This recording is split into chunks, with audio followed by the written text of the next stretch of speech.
Start. आज मीरा जी नहीं है तो I am her substitute. Very good ma'am. नीति शतक में उन्होंने जो श्लोक आपको दिए हैं, मैं उनको छोड़ के मैंने 3-4 श्लोक छांटे हैं जो मुझे बहुत पसंद हैं एंड आई थिंक कि आपको भी अच्छे लगेंगे।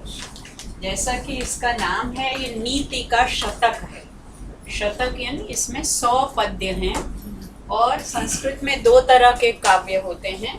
एक होते हैं महाकाव्य जो बहुत एक ही कहानी चलती रहती है, जैसे रघुवंश है तो रघुओं का वंश चल रहा है पूरा, मतलब शुरू से लेके रघु से और अग्निवर्ण तक जैसा उन्होंने बताया। ये महाकाव्य हैं, बहुत सारे सर्ग होते हैं, उसमें चैप्टर्स होते हैं और हर चैप्टर में 100 या कितने भी श्लोक होते हैं, लेकिन एक ही कहानी चलती रहती है, वो है महाकाव्य। दूसरे होते हैं खंड काव्य। खंड काव्य में छोटी कहानी होती है, जैसे मेघदूत है या ऋतु संहार है। कहानी उसमें भी चल रही है लेकिन वो छोटा है, 100-150 के करीब श्लोक हैं। ऋतु संहार में 6 ऋतुओं का वर्णन है और मेघदूत में एक ही कहानी है यक्ष और यक्षिणी की। और इस खंड काव्य का ही एक भाग होता है मुक्तक काव्य। नीति शतक जो है ये मुक्तक काव्य है, खंड काव्य और महाकाव्य।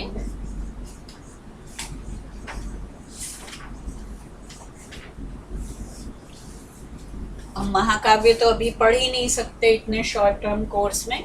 खंड काव्य में भी 2 प्रकार के हैं, कुछ जो है गीति काव्य हैं, जैसे रघु वो है मेघदूत है, और कुछ होते हैं मुक्तक काव्य।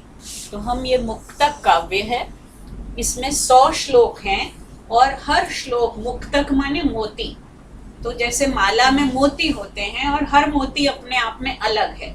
हर श्लोक में जो बात कही जा रही है वो बिल्कुल independent of the other verse है।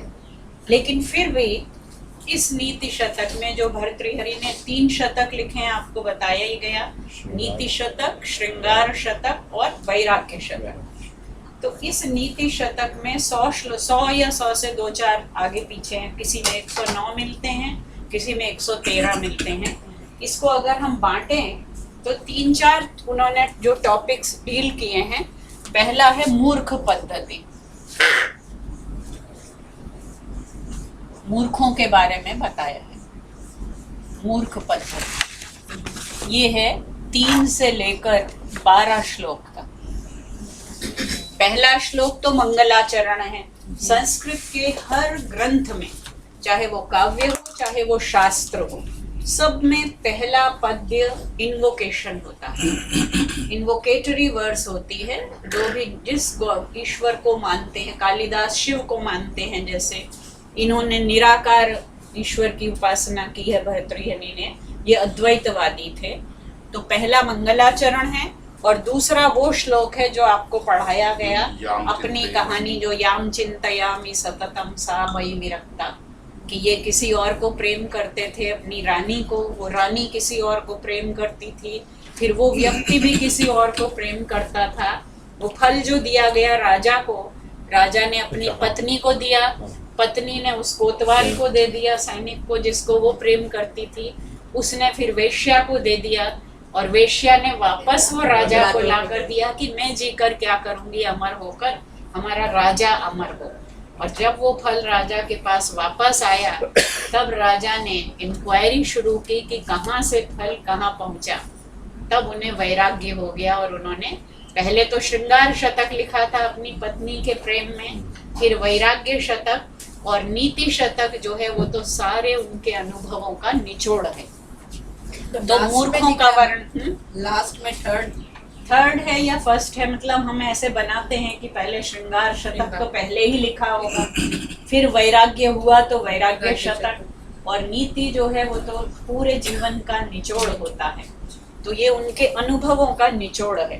तो ये हुई मूर्ख पद्धति। फिर है विद्वत। मूर्ख के बाद कौन है? पहले मूर्ख और फिर विद्वान, क्योंकि संस्कृत में ऐसा कहा जाता है और तुलसीदास ने भी कहा है रामचरितमानस में कि पहले दुष्टों की प्रशंसा कर लेनी चाहिए, क्योंकि उनको संतुष्ट करके अगर काम चलाओगे तो वो चलने देंगे। नहीं तो अगर तुमने अच्छे लोगों की प्रशंसा शुरू की तो वो वहीं से टांग खींचना शुरू कर देंगे।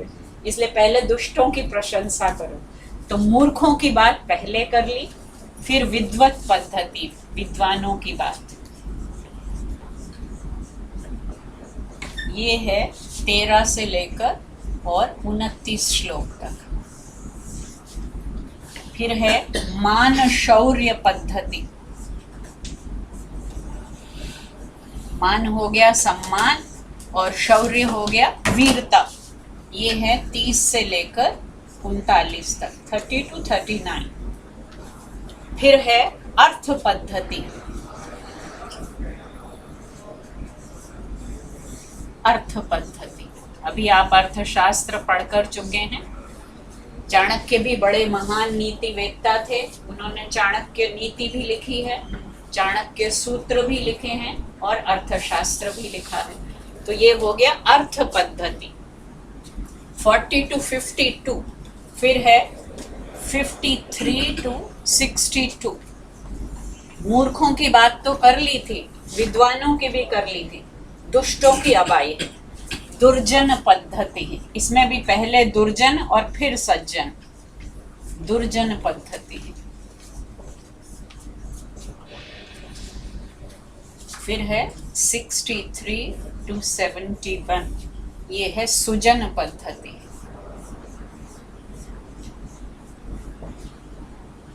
72 to 88, ये है परोपकार पद्धति।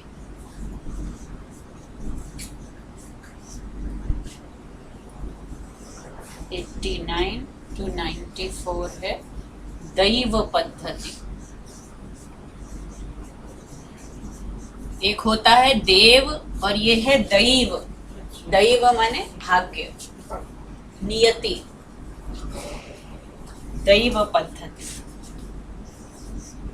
और 9वां है ये 95 से लेकर और 103 या 104 जितने भी हैं उनमें कर्म पद्धति। दैव के विपरीत है कर्म। एक कुछ लोग कहते हैं भाग्य ही सब कुछ देता है, और कुछ का मत है कि नहीं, कर्म करने से ही सब मिलता है, भाग्य कुछ नहीं होता। तो हम देखते हैं कि इसमें भी कुछ इंटर रिलेशन है। पहले मूर्ख, फिर विद्वत, फिर मान और शौर्य।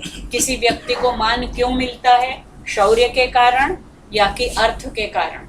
यहाँ वो बताएंगे कि पैसा ही सब कुछ है, मान और शौर्य कुछ नहीं है। पहले कहेंगे कि नहीं, मान और शौर्य के अलग अलग कारण होते हैं, लेकिन यहाँ पैसे की प्रशंसा और उसमें व्यंग्य है, सारा सटायर है कि पैसे से क्या क्या दुनिया कैसे बदल जाती है।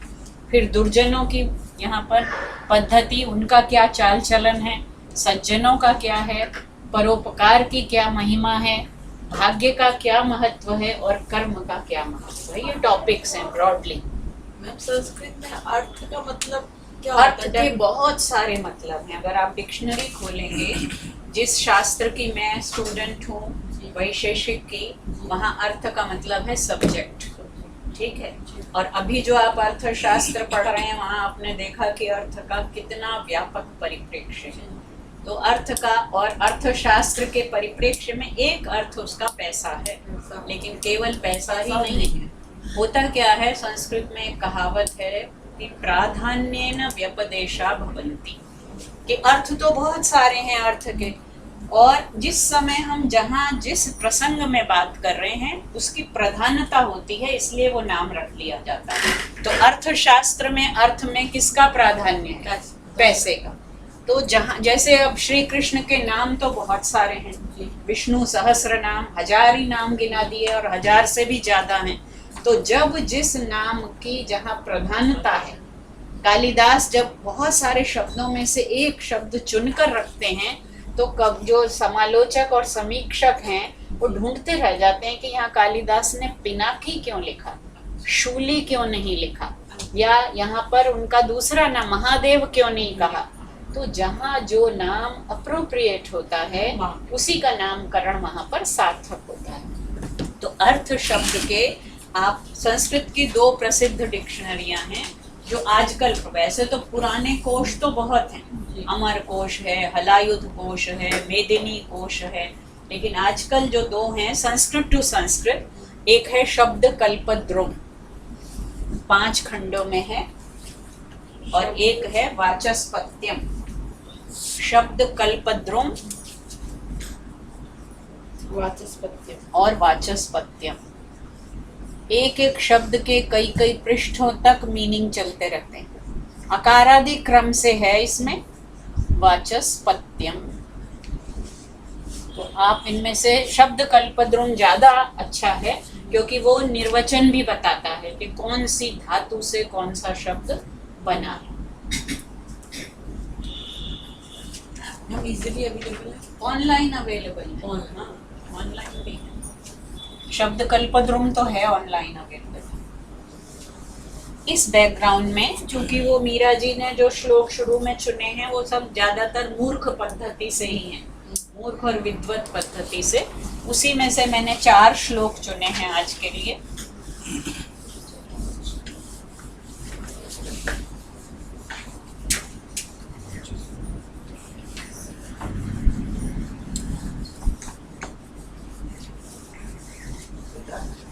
जो कुछ अभी अभी आपने चाणक्य के संदर्भ में पढ़ा, समझो उसी की व्याख्या यहाँ हो रही है।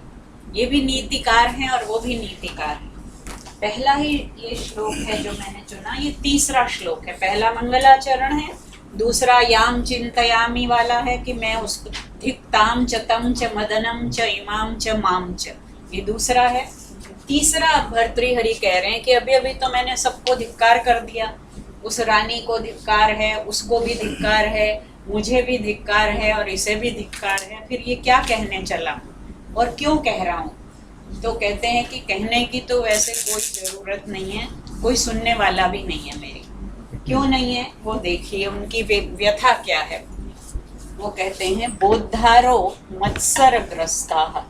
कौन सा श्लोक है ये? 3रा है मेरी किताब में। तो पाठ भेद भी इसमें बहुत हैं। बोद्धारो मत्सरग्रस्ता, बल्कि मिल जाए तो सबको भी वो कर दीजिए। बोद्धारो मत्सरग्रस्ताः प्रभवः स्मयदूषिताः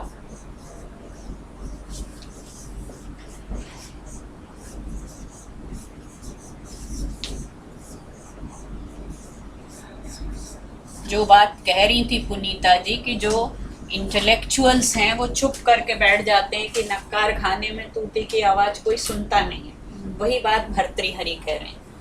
बोद्धारो मत्सरग्रस्ताः प्रभवः स्मयदूषिताः अज्ञानोपहताश्चान्ये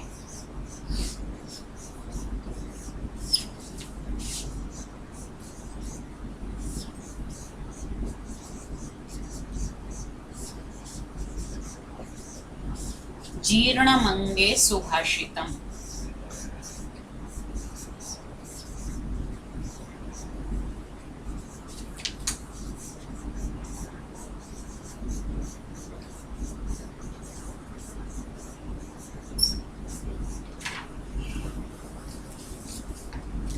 बिल्कुल आपको लगेगा कि हालत आज भी ऐसी ही है। बोद्धारो मत्सरग्रस्ता, बोद्धारः ये है बोद्धारः, लेकिन विसर्ग का क्या हो गया है, ओ हो गया है, क्योंकि आगे माँ आ रहा है, तो ये तो संधि है। बोद्धा किसको कहते हैं? बुध धातु है, बुध धातु, और त्रिच प्रत्यय है, त्रिच, जो कि कर्ता अर्थ में होता है। त्रिच प्रत्यय, बोद्धा जानने वाला, कर्ता ज्ञाता, दृष्टा, ये सब इसी तरह के शब्द हैं। और उसका बहुवचन है प्रथमा में बोद्धारः, जानने वाले, जो कुछ जानते हैं, ज्ञानी हैं, उन्हें क्या बीमारी है? मत्सरग्रस्ता, वो तो द्वेष में, ईर्ष्या में पड़े रहते हैं, वो एक दूसरे से ईर्ष्या में ग्रस्त है। जो विद्वान जन है, ज्ञानी जन है, वो किसी की बात नहीं सुनना चाहते, क्योंकि वो ईर्ष्या से ग्रस्त है, वो they are jealous of each other. जो भी नॉलेजेबल लोग हैं वो एक दूसरे से जलते रहते हैं। प्रभवः, और जो प्रभु लोग हैं, जो राजा लोग हैं, जो पावर की पोजीशंस पर बैठे हुए हैं, वे स्मय दूषिता। स्मय माने अभिमान, अहंकार। वो अहंकार में डूबे हुए हैं। वो वैसे ही सोचते हैं कि हमें किसी की बात सुनने की क्या जरूरत है। इंटेलेक्चुअल्स इसलिए नहीं सुनते कि वो अपने को ही सबसे बड़ा विद्वान समझते हैं, तो दूसरे की क्यों सुने। और राजाओं को, जो प्रभु लोग हैं, जो पदों पर बैठे हुए हैं, जो शक्ति में मद में रहते हैं, वे विस्मय, स्मय जो है वो विस्मय से, इसी में भी उपसर्ग लगाते हैं तो विस्मय, लेकिन यहाँ पर इसका मतलब है अभिमान। स्मी धातु है, स्मी, और अच प्रत्यय है, स्मय। स्मय माने अभिमान, गर्व। वो दंभ में डूबे रहते हैं, दंभ से दुष्ट हैं। तीसरे कौन से लोग बचे? अब विद्वान भी गए और पावरफुल लोग भी गए। जिनके पास पावर है वे लोग अभिमान में हैं, जिनके पास ज्ञान की पावर है वो मात्सर्य में, ईर्ष्या में हैं। तीसरे अज्ञान उपहताः च अन्ये, अज्ञान प्लस उपहताः च अन्ये। और जो दूसरे बचे वो किस में डूबे हुए हैं? वे अज्ञान के मारे हुए। मतलब उनको कुछ समझाएं भी तो वो समझेंगे ही नहीं, क्योंकि वो तो किस में डूबे हुए हैं? अज्ञान के मारे हुए हैं। तो इसलिए जीर्णम अंगे सुभाषितम, मेरे पास इतना कुछ कहने को है। सुभाषित, अच्छे अच्छे वचन मेरे पास भरे पड़े हैं। मैं बहुत कुछ अच्छी बातें बोलना चाहता हूँ, लेकिन वो सारे सुभाषित अंगे, मेरे शरीर में ही जीर्णम, बुढ़ा रहे हैं, बेकार हो रहे हैं, क्योंकि कोई सुनने वाला नहीं मिलता है, कोई सुनना ही नहीं चाहता है। फिर भी मैं कह रहा हूँ, इसकी व्यंजना ये निकल रही है, वो कहा नहीं है इसमें, लेकिन इसका भाव क्या निकल रहा है कि सारे सुभाषित मेरे शरीर में ही गलते जा रहे हैं। इससे लगता है कि उन्होंने अंत में नीति शतक लिखा होगा, जब वे वृद्ध हो चुके हैं और वृद्धों के पास अनुभव का खजाना होता है, लेकिन कोई सुनना नहीं चाहता। क्यों नहीं सुनना? वही बात जो शुकनास ने कही थी, अगर आपने शुरू वाला पढ़ा है या नहीं भी पढ़ा तो उसको देखिएगा, कि वो जब चंद्रापीड़ जाता है शुकनास के पास, शुकनास अमात्य है, मंत्री है, वृद्ध मंत्री है, वो कहता है कि गर्भेश्वरत्वम, अभिनव यौवनत्वम, अप्रतिम रूपत्वम, अमानुष शक्तित्वम चेति। 4 चीजें हैं जो एक भी अगर किसी को मिल जाए तो वो घमंड में चूर चूर हो जाता है। पहली क्या है? अभिनव यौवनत्वम, कि आपके ऊपर नई नई जवानी आई है तो दुनिया में किसी को आप कुछ नहीं समझते, क्योंकि जवानों के पास जोश होता है। हम सुनते थे जोश होता है, होश नहीं होता। तो इसलिए वो किसी को कुछ भी ना हो, केवल नौजवानी की आयु है तो आप किसी को कुछ नहीं समझते। अभिनव यौवनत्वम। फिर दूसरी बात क्या आ गई? गर्भेश्वरत्वम, कि गर्भ से ही आप ईश्वर या प्रभु बनकर पैदा हुए हैं। किसी ऐसे कुल में पैदा हुए हैं, born with a silver spoon, जैसे अब राहुल गांधी हैं तथाकथित, क्योंकि वो कुल में ऐसे पैदा हो गए कि उनको तो प्रभुता का अधिकार है। तो दूसरी चीज कि अगर आपके पास गर्भेश्वरत्व है तो भी आप किसी की बात नहीं सुनना चाहते। तीसरा अप्रतिम रूपत्व, कि आपके पास सुंदर रूप है, अतुलित सौंदर्य है, तो भी आप किसी के बराबरी नहीं करना चाहते। आप समझते मेरे जैसा तो कोई है ही नहीं। और चौथा अमानुष शक्तित्व, इतनी शक्ति है आपके शरीर में जो मनुष्यों से कहीं बढ़कर, अमानुष शक्ति। मानुषी शक्ति की तो सीमा होती है, लेकिन अमानुष शक्ति, तो ये 4 चीजों में से एक भी मिल जाए तो मनुष्य किसी की बात सुनना नहीं चाहता। और अगर ये 4 किसी को मिल जाएं, जैसे कि तुम्हें मिल गई हैं। शुकनास किससे कह रहे हैं? चंद्रापीड़ से, जो राजकुमार है, 16-17 साल का राजकुमार है, उसका राज्याभिषेक होने वाला है। तो वो कहते हैं तुम्हारे पास तो ये 4 हैं, इसलिए अनर्थों की संभावना भी अपार है। जिसके पास ये एक भी आए तो वो अनर्थ की खान हो जाती है। तुम्हारे पास तो 4 हैं, इसलिए तुम्हें उपदेश सुनने की और जरूरत है। लेकिन वो जमाना था कि शुकनास बोलते रहे और चंद्रापीठ सुनता रहा। वो युवराज था और वो मंत्री हैं। यहाँ भर्तृहरि क्या हो चुके हैं, अब बूढ़े हो चुके हैं, जीर्ण हो चुके हैं और सारे संसार की जो वास्तविकताएं हैं उनको देख चुके हैं, भोग चुके हैं। अब उनकी बात कोई सुनना नहीं चाहता। वो विद्वान स्वयं है। यदि दो भर्तृहरि को एक माना जाए जिन्होंने वो लिखा वाक्य पदीय, अगर आपने उस ग्रंथ का नाम तो जरूर सुना होगा, वो अद्भुत ग्रंथ है और इतना गहरा ग्रंथ है फिलॉसफी ऑफ लैंग्वेज का। वाक्य पदीय, एक वाक्य है और एक पद है। तो पद से वाक्य बनता है या वाक्य से पद होते हैं? वाक्य में पद होते हैं ये तो निश्चित है, लेकिन अर्थ किसका महत्वपूर्ण है, पदों का या वाक्य का? या पदों से वाक्य बनने पर अर्थ निकलता है? पूरा गंभीर विवेचन है शब्दार्थ पर उसमें। तो इतने विद्वान व्यक्ति थे, और अगर ये भूल जाएं कि वो वाक्य पदीय के लेखक भर्तृहरि हैं और हम केवल इन्हीं की भी बात करें, तो आप जितने श्लोक पढ़ेंगे उसी से आप देखेंगे कि कितने विद्वान रहे होंगे। और वो राजा हैं इसलिए वो प्रभुता का भी सुख भोग चुके हैं और वो देख चुके हैं कि कितने अज्ञानी संसार में भरे हुए हैं। तो कहते हैं कि इन तीनों ही स्थितियों में कोई किसी की बात सुनना नहीं चाहता। मेरे सुभाषित तो मेरे शरीर में ही जीर्ण होते चले जा रहे हैं। लेकिन अब ये इसका भावार्थ निकल रहा है। ये सारे 4 वाक्य बोल दिए, 5वां वाक्य हमें अपने आप मिलता है कि फिर भी मैं कुछ कहने जा रहा हूँ। तो विद्वान जन ईर्ष्या से ग्रस्त हैं। अधिकारी गण, स्वामी और ऐश्वर्यशाली व्यक्ति अहंकार से, दंभ से भरे हुए हैं। अज्ञानी जन अज्ञान के मारे हुए हैं, इसलिए सुभाषितों को सुनने और समझने का किसी के पास समय अवसर नहीं है। वो मेरे शरीर में जीर्ण होते जा रहे हैं। अज्ञान उपहताः, उपहताः बना है, उप उपसर्ग है, हन धातु है और क्त प्रत्यय है। क्त उपहत, उसका प्रथमा बहुवचन, ये सारे प्रथमा बहुवचन है। बोद्धारः, मत्सरग्रस्ताः, मत्सरेण ग्रस्ताः। मत्सर बने मात्सर्य, ईर्ष्या, द्वेष, वैमनस्य। प्रभवः स्मयदूषिताः, स्मयेन दूषिताः, स्मयदूषिताः। वो अहंकार से दूषित हैं।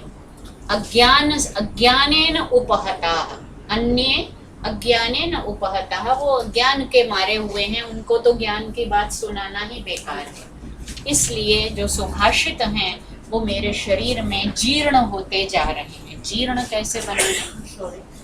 ये ज्री धातु है, ज्री, इसमें डबल री है। ज्री धातु है और क्त प्रत्यय है। जीर्ण, ज्री में डबल री, जो बड़ी वाली री है, ज्री धातु और क्त प्रत्यय। इसी तरह शीर्ण बनता है, इसी तरह उत्तीर्ण बनता है। मैं इस कक्षा में उत्तीर्ण हो गया, तो त्रि में बड़ी री और क्त। जीर्ण, शीर्ण, विकीर्ण, उत्तीर्ण, ये सारे शब्द क्त प्रत्यय लगाकर बनते हैं, जो कि पास्ट पार्टिसिपल होता है जीर्ण। तो ये बात कहकर वो अपने सुभाषितों को बोलना प्रारंभ करें। मैम एक क्वेश्चन था, ये भर्तृहरि 2 हैं क्या? 2 भर्तृहरि हैं और और अब लोग कहते हैं कि अलग हैं, क्योंकि वो बहुत ही गूढ़ ग्रंथ है और समय के बारे में भी हमारे यहाँ तो लोग अपने बारे में कुछ बताते नहीं है ना। इन्होंने तो फिर भी श्लोक कह दिया, इसलिए वो जो अब ये भी पता नहीं वो श्लोक इन्होंने कहा है या बाद में जोड़ा गया है, क्योंकि कोई हमारे पास उसकी प्रामाणिकता जांचने का अभी कोई आधार नहीं है। 2 भी हो सकते, 2 ही मानते हैं लोग, इनको अलग मानते हैं और उनको अलग मानते हैं। लेकिन अगर एक क्षण के लिए मान भी लिया जाए कि ये एक ही थे, तो भी उनका जो ज्ञान है उस ज्ञान को सरल बनाकर यहाँ पेश कर रहे हैं, और वहाँ तो बहुत ही गूढ़ ज्ञान है, वो तो बहुत उस पर कम लोग काम करते हैं। चल रहा है काम अभी उस पर। इसमें आप जानते हैं अनुष्टुप छंद है, जो आप पढ़ चुके हैं।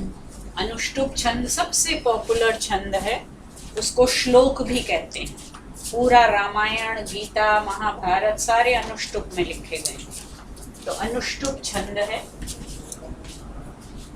और वैसे अलंकार कोई इन्होंने बताया नहीं है, लेकिन इसको हम अन्योक्ति मान सकते हैं, क्योंकि जो चीज कही नहीं है उसका भाव निकल रहा है। स्वभावोक्ति भी मान सकते हैं, क्योंकि बड़े स्वाभाविक ढंग से वो बात कही।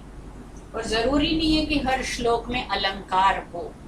जहाँ पर अलंकार साक्षात एकदम दिखता है वहां पर हम बता देते हैं, यहाँ कोई अलंकार बताया नहीं गया। तो ये अनुष्टुप छंद का उदाहरण है। इसमें कुछ पूछना हो तो पूछिए, कोई शब्द या कोई भाव। बस ये जो ईर्ष्याग्रस्त उन्होंने कहा है, ऐसा नहीं होता कि ईर्ष्याग्रस्त ज्यादातर नहीं होते? ज्यादातर होते हैं, नहीं होते। विद्वान तो ही लगता है कि ज्यादातर आपकी अपनी पद्धति है, आप अपना सोच रहे हो, ये आप सोच रहे ये अपना सोच रहे हैं, अपना नहीं, सोच वो रहे हैं। इसलिए कि अभी आप बोधा वाले उस पर नहीं पहुंचे हो ना।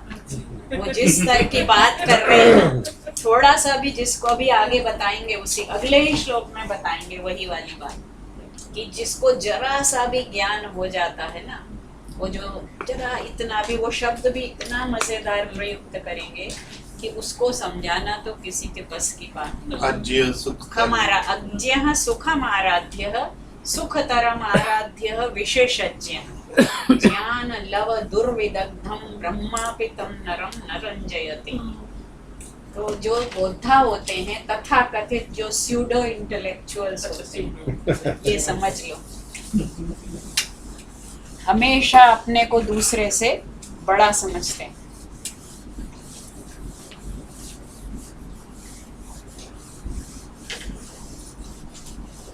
अब ये श्लोक ऐसा है, जो बात इसमें कह रहे हैं वो किसी युग की नहीं है। ये ऐसी नीति है जो सार्वकालिक है, सार्वभौम। कहीं भी चले जाइए आप दुनिया में, सारी दुनिया के लोग इसी तरह, ये यूनिवर्सल एक्सपीरियंस है, यूनिवर्सल मोरालिटी या एथिक्स है। तो नीति का मतलब ही यही है, किसी देश विशेष के बारे में नहीं कह रहे, किसी आयु के बारे में, किसी वर्ग के बारे में नहीं है, ये सब के लिए है। दूसरा जो श्लोक है अगला, वो भी बहुत ही इंटरेस्टिंग है। अज्यः सुखम आराध्य।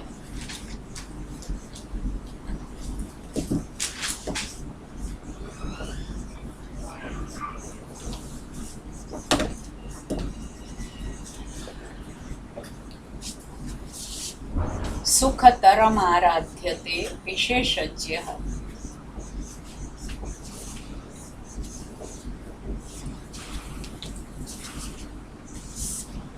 सुखतरम आराध्यते।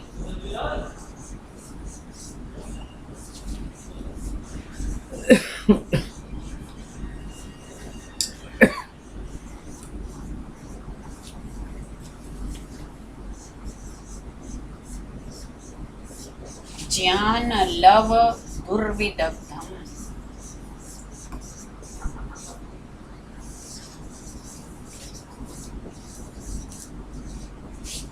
ब्रह्मापितम नरम न रंजयति।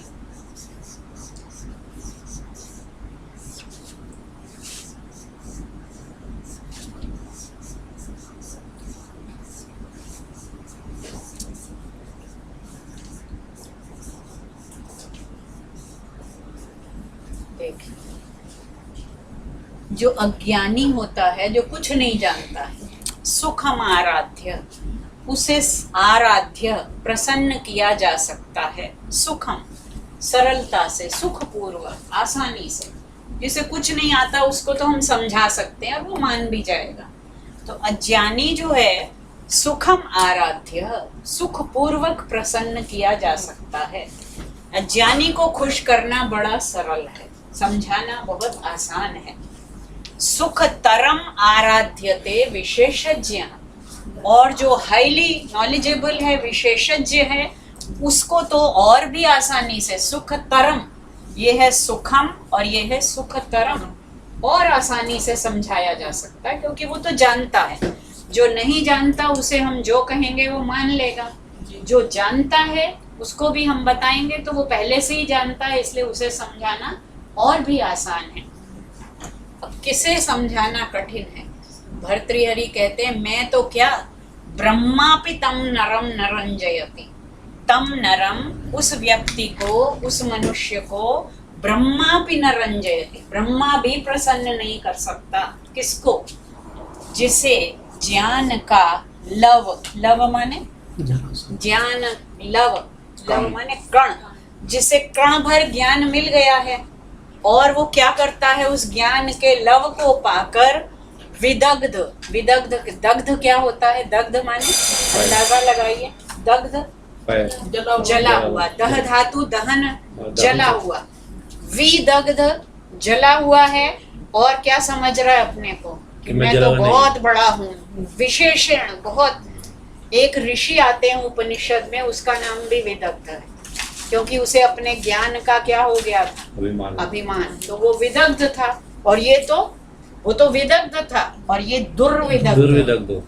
वो विदग्ध शाकल्य है कि वो अपने को बहुत बड़ा समझता है, लेकिन यहाँ तो ज्ञान का लव मिला है, कण मात्र मिला है, और वो अपने आप को विदग्ध समझने लगा है, क्योंकि वो दुर्विदग्ध है, जला भुना है, अपने को पता नहीं क्या समझता है।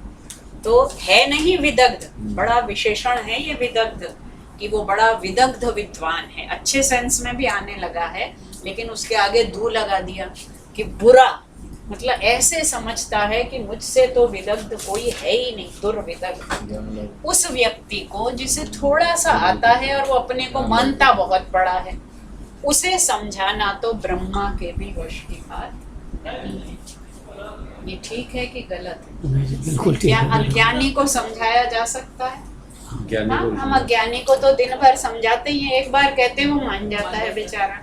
जो ज्ञानी है वो बिना कहे भी समझ जाता है, उसको इशारा ही काफी है। समझदार को इशारा काफी है, ये हमारे यहाँ मुहावरा भी है।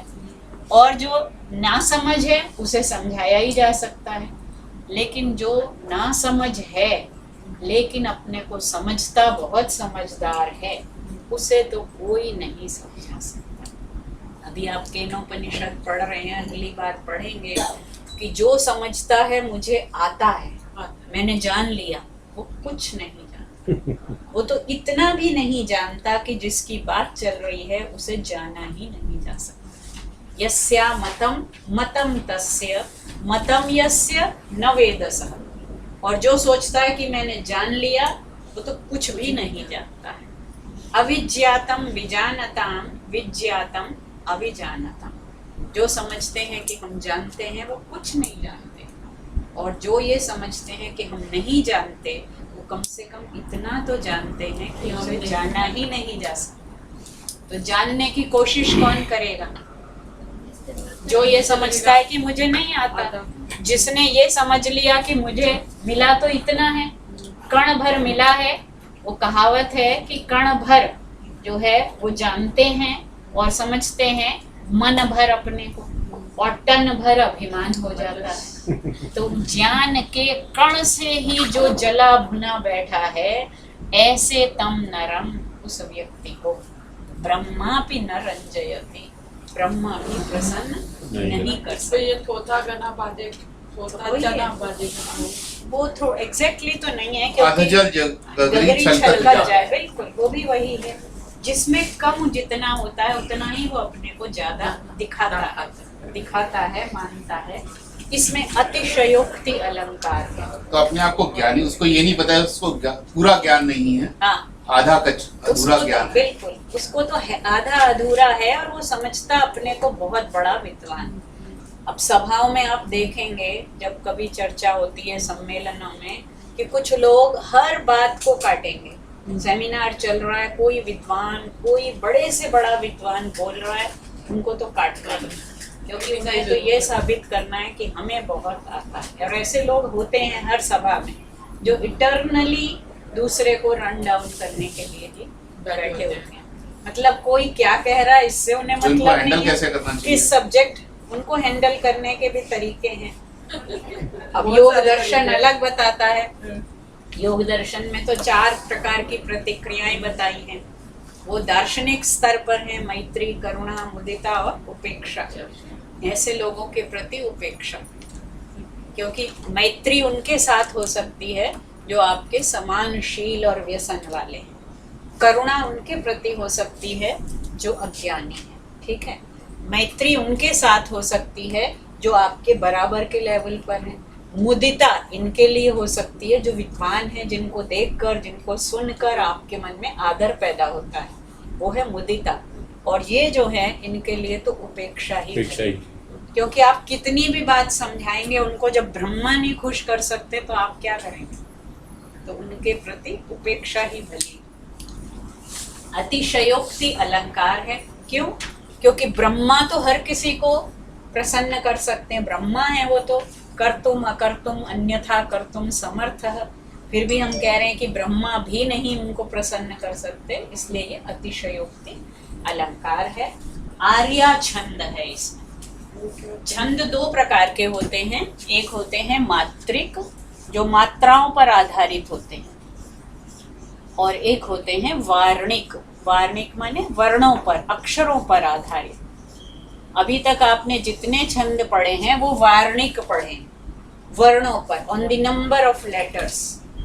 मात्रा जो है, एक दीर्घ और एक ह्रस्व, दो प्रकार की मात्राएं होती हैं, तो इसमें मात्राओं की गणना होती है। क्योंकि छंद का मतलब ही है पोइट्री, रिदम, तो इनको गा कर बोला जाता है। और गाने में यह जहाँ पर यति लगती है, कहाँ ह्रस्व होना है, कहाँ दीर्घ होना है, उस आधार पर ये आर्या छंद जो है मात्रिक छंद माना है। इसके पहले देखो, हर श्लोक में, हर पद्य में 4 चरण होते हैं, 1 2 3 4। क्यों? क्योंकि यहाँ यति लगेगी, यहाँ यति होगी, यहाँ होगी और फिर यहाँ होगी, तो 4 पाद या 4 चरण कहते हैं इसको, ठीक है। तो पहले पाद में 12 मात्राएं होती हैं। देखिए 12 है कि नहीं है? ये कितनी मात्रा है? एक। विश्व है, ये भी एक, ये भी एक, दो। कितने हो गए? नहीं, वो देह जो है वो एक होगी। नहीं, वो 2 है, संयुक्त है ना। एक मिनट, 1 2 3 4 2 6 2 8 और 2 10 होनी चाहिए। यस्याः पादे प्रथमे 12 होनी चाहिए, 12। तो ये भी 2 गिनी जाएगी। सुख तरम आराध्य तो नीचे है अभी, ये भी 2 गिनी जाएंगी।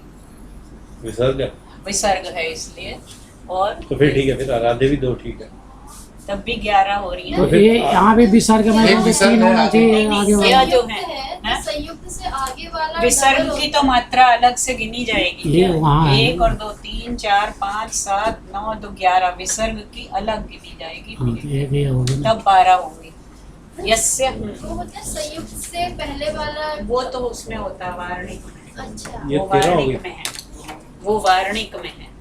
तो ये यस्याः पादे प्रथमे 12 मात्राः तथा तृतीय, तीसरे में भी 12 होनी चाहिए। देखिए ये तो 2 है, 1 1 2, क्योंकि ये दुर बीच में अच्छा, रा रो आ है गया, ना। ठीक। 1 और ये फिर 2 और ये 1 2 3 4 5 7 8 10 और ये फिर 2, क्योंकि अनुस्वार है इसमें, तो ये 12 होगी। पहले और तीसरे में विसर्ग और अनुस्वार की मात्रा दीर्घ गिनेंगे, 12 हो गई। अष्टादश द्वितीय, इसमें 18 होनी चाहिए, इसमें 12, इसमें 12, इसमें 18 और चतुर्थ में पंचदश, इसमें पंचदश मात्राएं। दो में दुर विदर्भ में दो में डबल क्यों? क्योंकि दुर हो रहा है ना, र उसके साथ संयुक्त है, इसलिए नहीं तो 12 बनेंगी। और 12 कैसे बनेंगी बता? पहले और तीसरे में 12 है, और इसमें 18 है, इसमें 15 है। देखिए बोलने में, क्योंकि ये बोला जाएगा, देखिए बोल कर देखिए, अज्यः सुखम आराध्य, तो बोलने में जितनी दीर्घ में 2 मात्राएं, 2 पल का समय लगता है, ह्रस्व में 1 पल का समय लगता है। कहाँ पर? इसमें तो 1 ही होगी, ज्य में फिर 12 कैसे हो रही है हमारी?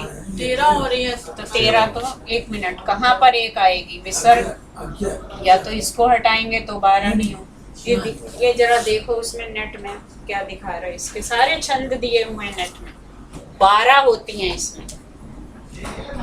जब एक और आप एक कर दीजिए, विसर्ग एक कर दीजिए। है, इसकी भी एक कर दें। नहीं ये यहाँ एक विसर्ग एक विसर्ग एक, हाँ ठीक है। और अब हो गई 12, ठीक है।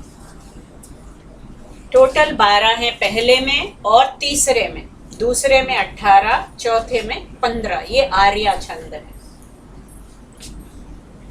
और अतिशयोक्ति अलंकार है। अब बना कैसे है? अज्यः शब्द, जानातीति ज्यः, जो जानता है वो होता है ज्यः,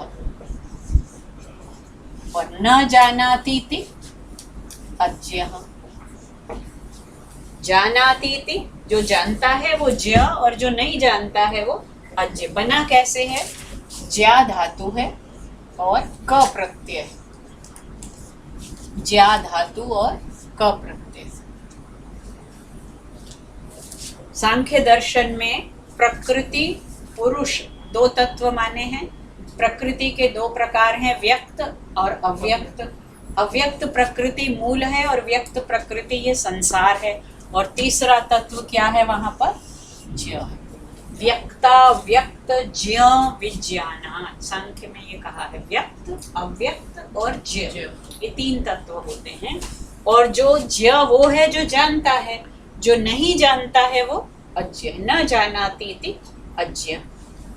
इसी के आगे प्र और जोड़ दीजिए तो क्या बन जाएगा? प्रज्ञा, प्राज्ञ, प्राज्ञ, प्रअज्ञ। प्रअज्ञ प्रकृष्ट अज्ञानी भी हो सकता है और प्रकृष्ट ज्ञानी भी हो सकता है।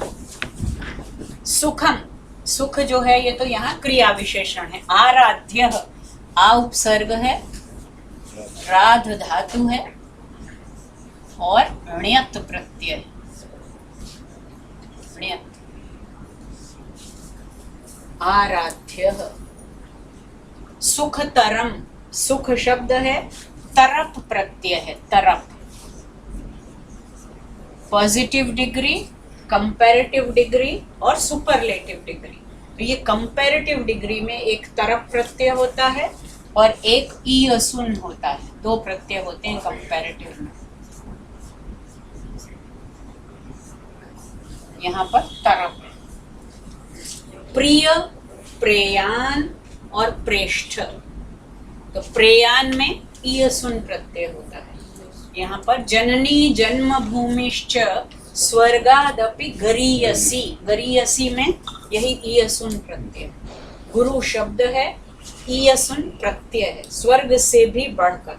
जब 2 में तुलना होती है तो ईयसुन होता है, और जब बहुतों में एक चुनना होता है सुपरलेटिव डिग्री में तो इष्ठन हो जाए। यहाँ तमप हो जाता है, तमप उच्चतम, और यहाँ हो जाता है इष्ठन, श्रेष्ठ, ज्येष्ठ। तरप और तमप, ईयसुन और इष्ठन, ये प्रत्यय होते हैं जो 2 में से या बहुतों में से एक को छांटना होता है। विशेषज्ञ, विशेष, विशेषेण जानाति इति विशेषज्ञ, जो विशेष कर जानता है वो विशेषज्ञ है। ज्ञान लव दुर्विदग्धम, ये समास है। पहले विदग्ध देखें, वि उपसर्ग है, दह धातु है और क्त प्रत्यय है। विदग्ध, वि उपसर्ग, दह धातु, क्त प्रत्यय, और उसके पहले दुर और जोड़ दिया तो दुर्विदग्ध। ज्ञानस्य लवेन दुर्विदग्धः तम ज्ञान लव दुर्विदग्धम नरम ब्रह्मापि न रंजयति। तो ऐसे व्यक्ति को तो ब्रह्मा भी खुश नहीं कर सकता, मैं क्या खुश करूंगा, ये उनका कहने का अभिप्राय है। लेकिन फिर भी कुछ तो कहना है, क्योंकि मेरे अंग में, मेरे शरीर में बहुत सारे सुभाषित गलते जा रहे हैं, तो अब मुझे कहे बिना रहा नहीं जाता। कभी तो वही होता है जो अपनी बात को कहने के बिना रह ना पाए, तो इसलिए मैं अब कुछ कहने की कोशिश कर रहा हूँ। इसमें आर्या में जो बताया है इसमें भी यही बोला तो ये जो ऊपर में है ना, जो स्वर और अनुस्वार तो होंगे, हाँ। दीर्घ हो जाएंगे, और यदि संयुक्त है तो उससे पहले को उसने दीर्घ ही कर माना, दिया। ठीक है। और अंतिम को आवश्यकता अनुसार, जब कभी दीर्घ मान लेंगे, कभी ह्रस्व, पाद पूर्ति के लिए। जी हाँ, ठीक। मैम जो अज्ञा है उसको अज्ञा नहीं बोलेंगे, संस्कृत में अज्ञा। एक्चुअली अज्ञः, अज्ञा। वो संयुक्त च छ ज झ य वाला जो है तो वो जो ऐसे विशेषज्ञ हैं, एग्जैक्टली, तो विशेषज्ञ वो हम गलत लोग है। गलत बोलते हैं। देखिए ये जो है ना ज, ये विशेषज्ञ है ज और य। ये अगर आप डिक्शनरी वही शब्द कल्पद्रुम देखेंगे तो ज ऐसे ही बनता है, संयुक्त अक्षर जो हैं ज और य, क्योंकि इसके अपने वर्ण का अनुनासिक कौन है? अगर आपको माहेश्वर सूत्र याद है, नियम गणना नाम नासिका च, ठीक है, उन य में से जो ये य अनुनासिक है, ये कौन से वर्ण का है? च वर्ग का। जहाँ कहीं अनुनासिक लगाएंगे इसी के वर्ग का लगाएंगे, जहाँ भी कहीं। अब आजकल हम हर जगह कंप्यूटर के कारण जैसे हम लिखते हैं मंगल, लिखने लगे हैं कंप्यूटर में, है ना, और होता क्या है, वहाँ पे बिंदी लगनी थी, इस पे अक्सर लग जाती है यहाँ जाके। हम शुद्ध प्रूफ पढ़ते पढ़ते मर जाते हैं, बार बार वो बिंदी, वो कहता है जी कंप्यूटर में यही आती है। तो मैंने कहा मुझे ये लिखना ही नहीं है, ये गलत है वैसे भी, अब ये लिखना कैसे चाहिए? ये है शुद्ध मंगल, क्योंकि ग का अपना सवर्ण कौन है? जब भी कभी जरूरत होगी आप किसके पास सहायता मांगने जाएंगे? अपने जो आपके संबंधी हैं। तो ग का संबंधी कौन है? सवर्ण सगा कौन है उसका? ये है उसका सगा। जब भी अनुनासिक लगाना है तो कवर्ग के साथ ये लगेगा, चवर्ग के साथ ये लगेगा, पवर्ग के साथ क्या लगेगा? म लगेगा, टवर्ग के साथ जैसे घंटा, ठीक है। अब हम तो हर जगह क्या लिख देते हैं? घंटा। ये ठीक नहीं है, हमें लिखना है। दंड लिख रही थी जैसे आज मैडम, तो दंड कैसे लिखना है? ये शुद्ध है। अब आप बिंदी लगा देंगे वो ठीक है कंप्यूटर के लिए, लेकिन वो शुद्ध नहीं है। उसी प्रकार बोलने में, क्योंकि वो पंजाबी प्रभाव या जो भी प्रभाव कहो, सब लोग यज्ञ बोलते हैं, जो यज्ञ नहीं है, यज्ञ, विशेषज्ञ, अज्ञ, प्रज्ञ, ये शुद्ध है। जहाँ पे ये ज्ञा होगा तो वहाँ पर ज्ञा बोलेंगे। ज्ञ है ही नहीं, वो है तो ज्ञ। अब आप बोलिए चाहे ज्ञ या कुछ भी, वो ज्ञ है, ज्ञ, विज्ञान, विज्ञान, एग्जैक्टली। अगर आप देखें तो मराठी में, अंग्रेजी में जब हम लिखते हैं रोमन में, तो हम कैसे लिखते हैं? देखिए ऐसे लिखते हैं। तो जे है ये एन है, एन के ऊपर वो लगाते हैं, इसका मतलब ये वाला है, और विज्ञान। मराठी लोग इसको न लगा के वो बोलते भी विज्ञान है, तो वो विज्ञान ही लिखते हैं। वो जी के जे के बजाय क्या लिख देते हैं? जी, वो विज्ञान बोलते हैं। लेकिन शुद्ध जो संस्कृत का उच्चारण है वो ज्ञ है। हिंदी में भी वही हो। होना तो वही चाहिए। मैम एक क्वेश्चन पूछना है, एक्चुअली ये ना लिख के बताना पड़ेगा। मैम ये जो हिंदी में जब हम पढ़ते हैं तो मैम वो ये वाला जो आता है हाँ लास्ट, इसको हाँ। क्या बोलते हैं? ना यहाँ से निकलना चाहिए। ये है कवर्ग। देखो संस्कृत में कवर्ग। बहुत पहले पाणिनि के समय में ही उच्चारण स्थान बता दिए गए थे। फोनेटिक जो भी प्रोसेस है वो लैब में अभी हो रही है। मैं 6ठी क्लास में जब गुरुकुल में गई तो मुझे याद करा दिया गया, अकुह विसर्जनीय नाम कंठः। अब अ को मैं बताती हूँ, अ कु ह और विसर्ज, इनका स्थान क्या है? उच्चारण स्थान, इनका स्थान है कंठ। कंठ, अकुह विसर्जनीया नाम कंठः। अब बताओ कंठ कहाँ पर है? ये है ना। तो ये जो कवर्ग, कु का मतलब है कवर्ग, तो पूरा कवर्ग क, जहाँ से क निकल रहा है ना, क ख ग घ ङ ङ, यहाँ से। इचु यशानाम तालु, ई चु य श, इनका स्थान क्या है? तालु। तालु कहाँ है? ऊपर जो है ऊपर। तो ई चवर्ग य और ये वाला श एग्जैक्टली इनका स्थान तालु किसको बोलते हैं? अपर तालु जो अपर है तले। अपन तालु तुम तो जानते होगे, तालु जो ऊपर छत है छत हमारे है, मुंह मुंह के की अंदर, छत जो। वॉल जो है अपर जी के वॉल है। ऊपर वाला तालु। हाँ वो तालु है। तो मैम वो बोला श जो होता है इसमें अभी आ रही हूँ। अकुह विसर्जनीयानां कंठः इचु यशानां तालुः ऋतु रसाणाम ई में तो जाती नहीं है हैं? चीज ऊपर। किसमें? ई में जाती है। नहीं जाती तो हम ठीक नहीं बोल रहे। ई ऊपर को टच करती है हल्का सा। इचु यशानाम तालुः ऋतु रसाणाम, पहले ऋतु लसानाम दंतः, ये है ऋतु र श, इनका स्थान है मूर्धा। मूर्धा क्या है? मूर्धा जीभ के पिछले जो भाग है, मूर्धा रे रे टवर्ग र और ये वाला श, ये मूर्धन्य पलटती है, जीभ पीछे की तरफ जाती है। रे ट ठ ड ढ अण और श में देखिए पलट रही है। फिर है ऋतु लसानाम दंताः, ऋ तु ल स, इनका स्थान क्या है? दंत, दांत है। ऋ तु तवर्ग त थ द ध न और ल और स, इनका स्थान क्या है? दंत। तवर्ग पूरा बोल कर देखिए। त थ द ध न, स में भी दांत को टच कर रही है। फिर है वकारस्य दंतोष्ठम,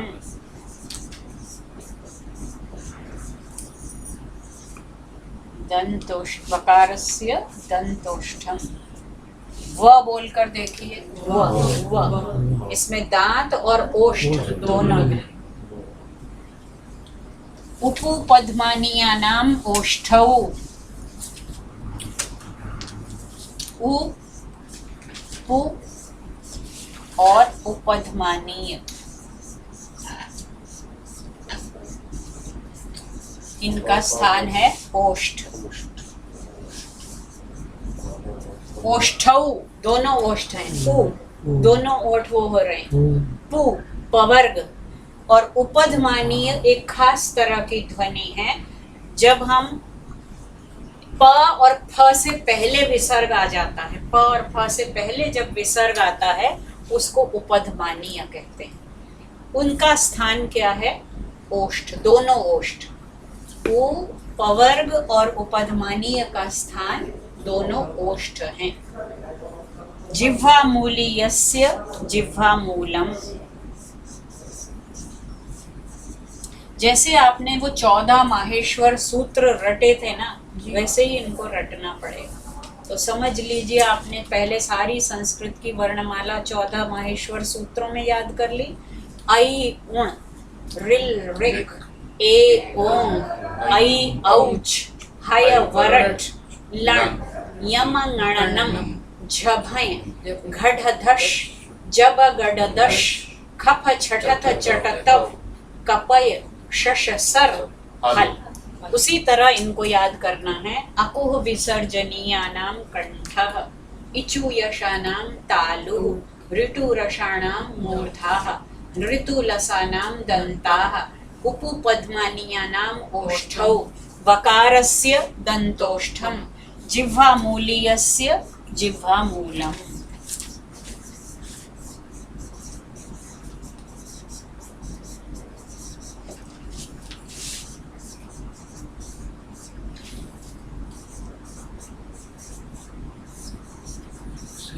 पेन दूसरा है ठाकुर जी? दूसरा कलर होगा। चल नहीं रहा। जिह्वा मूली भी एक, जैसे मैंने बताया, प और फ से पहले विसर्ग आता है तो उसे उपधमानीय कहते हैं। क और ख से पहले अगर विसर्ग आता है तो उसे जिह्वा मूलीय कहते हैं। जिह्वा मूलीय की ध्वनि क्या है? जिह्वा का मूल। जिह्वा जो है हमारी जितनी बाहर है इसके अंदर भी है, तो जो last portion of our tongue है वो जिह्वा मूल है। तो जैसे क और ख से पहले अगर कभी विसर्ग आए तब उसको जिह्वा मूलीय ध्वनि कहते हैं और उसका उच्चारण जिह्वा मूल से ही करना चाहिए, बेस ऑफ द टंग। तो पूरा फोनेटिक साइंस जो इसके कुछ एग्जांपल उपध्मानी और जिह्वा मूल। हाँ वो दिए हुए हैं लघु सिद्धांत कौमुदी में। मैम एक चीज हाँ पूछिए। वो बड़ा अच्छा लग रहा है। विसर्ग कब आए? ये क और ख से पहले जब कभी विसर्ग आता है, केवल का केवल क और ख, का के पहले आए। नहीं क और ख से। और ये विसर्ग के लिए है। विसर्ग के लिए है ये भी और ये उपध्मानीय भी। एक क्वेश्चन और है कि ह 2 बार क्यों आता है महेश्वर सूत्र में? उसका भी क्योंकि वो पाणिनि को फॉर्मूला बनाने हैं, 42 फॉर्मूला बनाते हैं प्रत्याहार जिन्हें कहते हैं।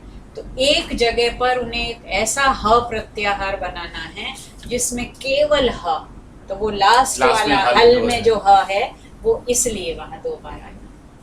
सारा जो ये उन्होंने किया है वो तो उन 14 सूत्रों के आधार पर 42 फॉर्मूला बनाए। तो अगर वो ह को दोबारा न कहे, क्योंकि माहेश्वर सूत्र हैं, महेश्वर ने दिए, तो वो ध्वनियाँ जो दी डमरू से वो निरर्थक तो हो नहीं सकती। तो पाणिनि ने भी उन्हीं 14 सूत्रों का रहस्य जाना और वो फॉर्मूला बनाए। फिर उनके आधार पर उन्होंने 4000 सूत्र बना दिए।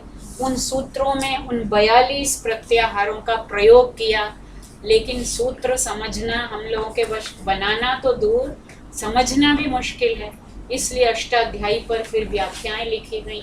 उन व्याख्याओं में फिर बताया गया कि एक जगह पर हल प्रत्याहार उन्होंने बनाया जहाँ केवल ह का प्रयोग करना था। इसलिए वैसे ये अणा जो तक ख ग अणा च छ ज ये बार बार क्यों रिपीट हो रहा है?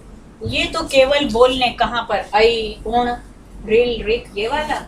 हाँ भाषा की दृष्टि से जब वर्णमाला हम में। बोलते वर्णमाला में जैसे आ है एक बार, का खा गा एक बार, उसके अंत में जो अणा होता वही है मैं वो बोल बार रही हूँ। बार। अंत वाला जो है वो बिल्कुल उसको भूल जाइए, वो गणना नहीं होगी। वो गणना वो बोल अगर वो ना हो आई बू रिल रि बोलने में भी मुश्किल होगी।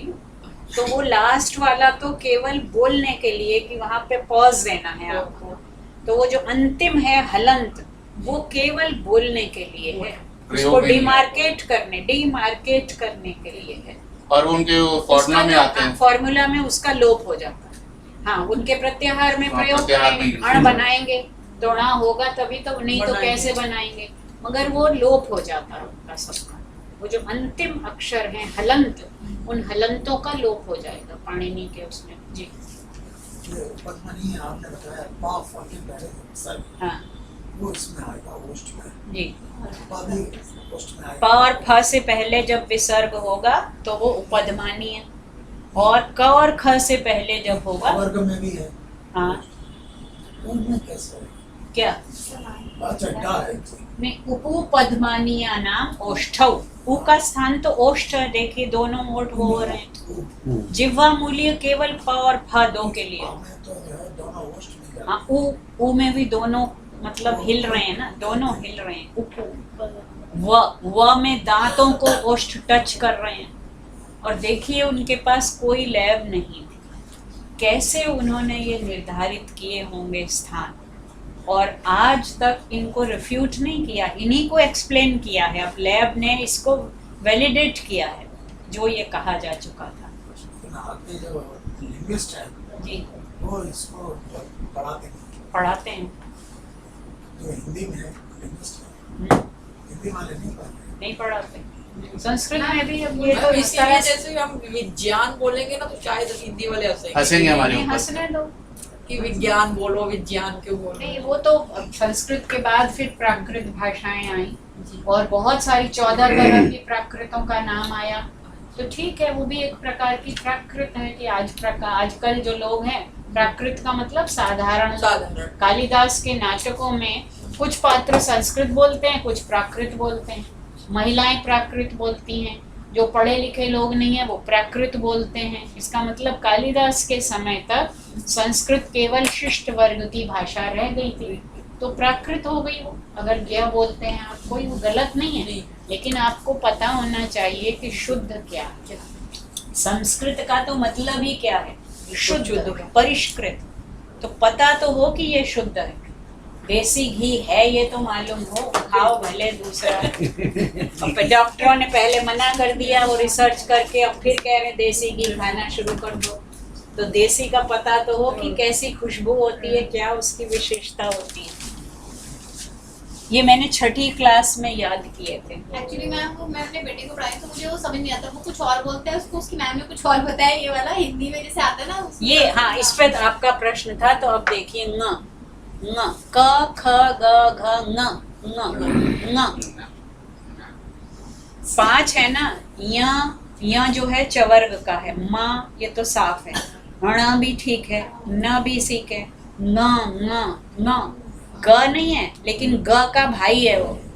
उसमें ग में आप, इसमें क्या होता है अनुनासिक में कि मुख नासिका वचनो अनुनासिका, उसमें नेजल साउंड मिला देते हैं आप। तो जैसे ग बोल रहे हो ना, ग को नेजलाइज कर दो, मतलब ग बोलना नहीं है, मतलब लेकिन ग का ही नजदीकी रिश्तेदार है वो ङ। जहाँ से ग बोल रहे हो वहीं से बोलो। तो जैसे इसको इंग्लिश में तो कहीं पे NGA लिखा हुआ है। नहीं, वो इंग्लिश में तो इसके देखिए मैंने बताया, जैसे ये है, ये तो हो गया चवर्ग वाला, ठीक है। और जो टवर्ग वाला है ये हो गया ण, और ये हो गया ङ। म को तो लिखने की जरूरत ही नहीं है। य म ङ ण न 3 ही लिखने हैं ना। न भी स्पष्ट है, न तो बिल्कुल ये प्लेन वाला एन हो गया। ये हो गया य, ये हो गया ण, और ये हो गया ङ। ग बोलिए एक तरह से, और ग को हल्का बोल के उसमें नेजल साउंड लानी है। ङ। अवंग ए ओंग बोल रहे हैं ना, ए ओंग।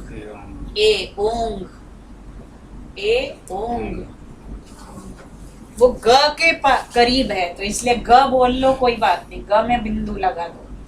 मैम हम इंडियन टेक्स्ट में ये जबरदस्ती रट्टा मार रहे हैं, डायक्रिटिकल मार्क्स को आज पता चला ये नीचे गया है ऊपर गया है ना।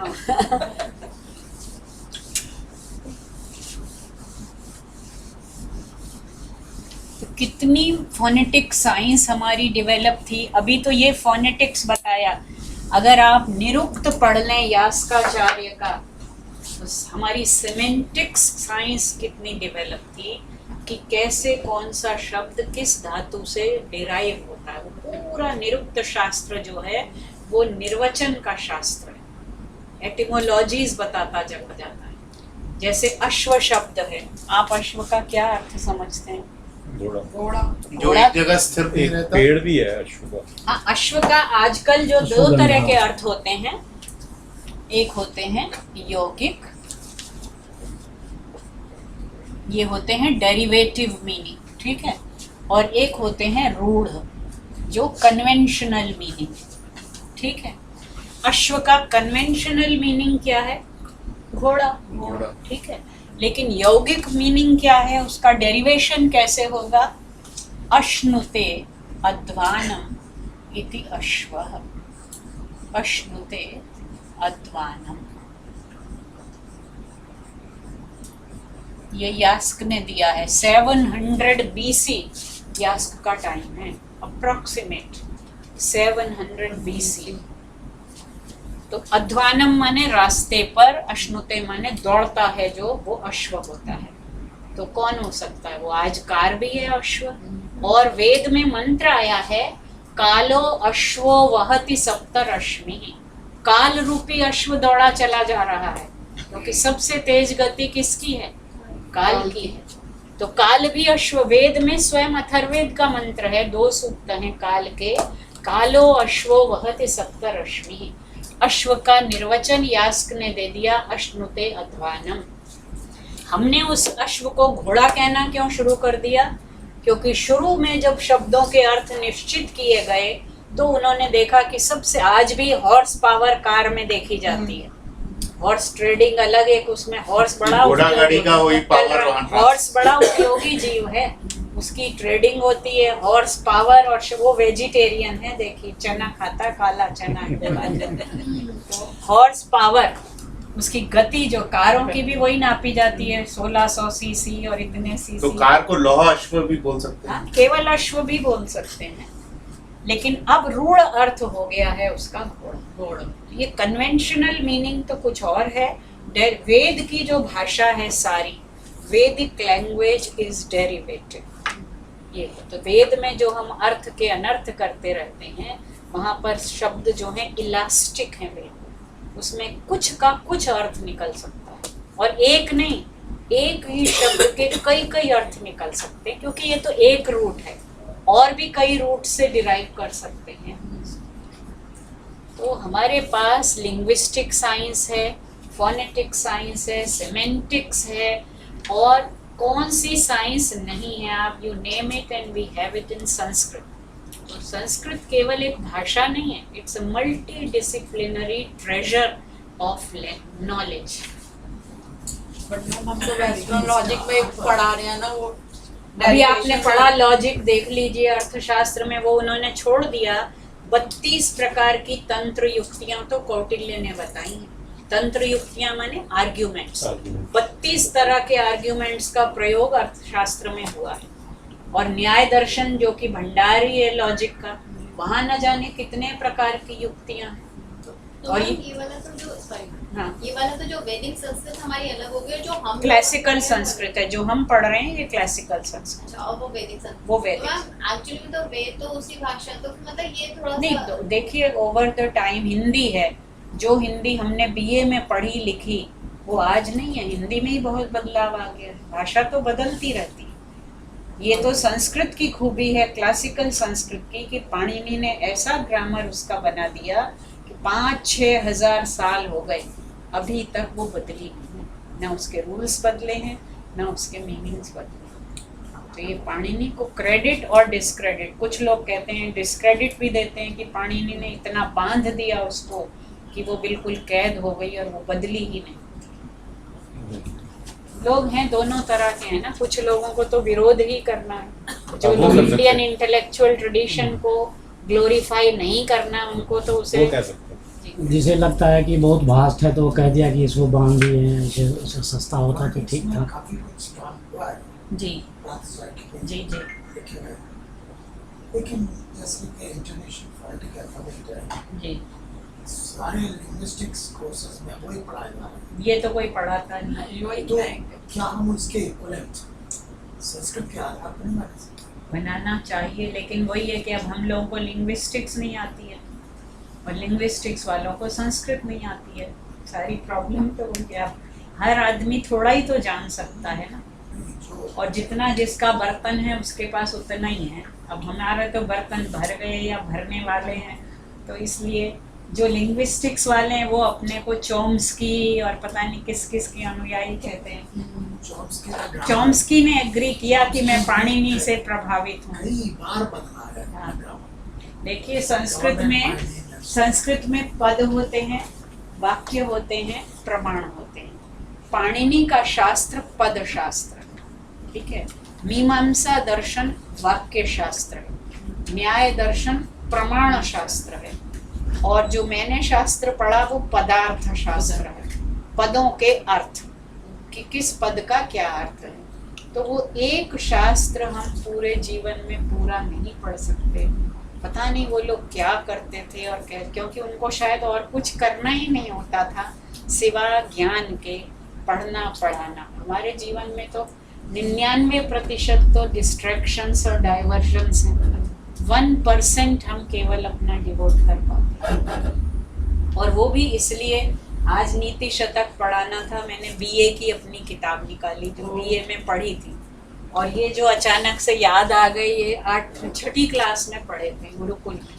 तो बचपन में अगर गुरुकुल में अब आप बैठे हो, आपने MA PhD संस्कृत से की है दिल्ली यूनिवर्सिटी और JNU से, ये सब पढ़ाया जाता है।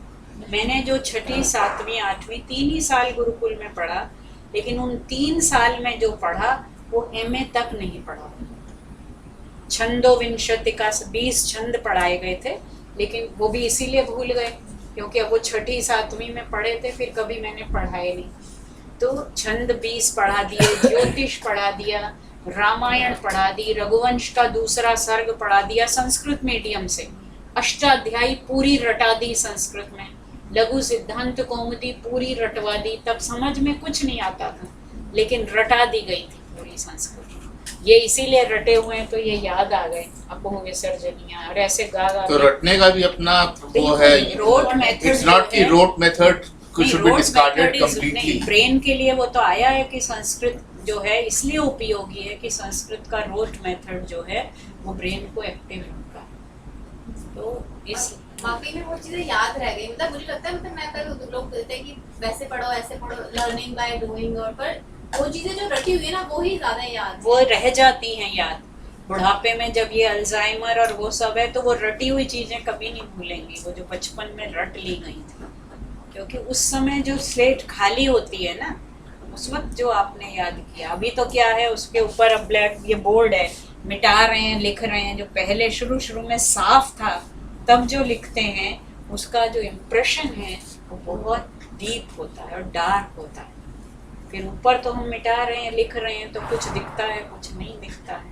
अब एक क्वेश्चन आ रहा हाँ, है, जरूर। जैसे वेद हुए, हम उसी से उपनिषद आए, मैम हाँ। पुराण क्या है? देखिए पूरा लिटरेचर का वो बता देती हूँ। सबसे पहले 4 वैदिक संहिताएं हैं, ठीक है, उनको संहिता कहते हैं। संहिता माने कलेक्शन, कंपाइलेशन ऑफ वर्सेस। वो भी छंद, वेद का तो एक नाम ही था छंद, क्योंकि वो छंद में ही लिखे गए थे।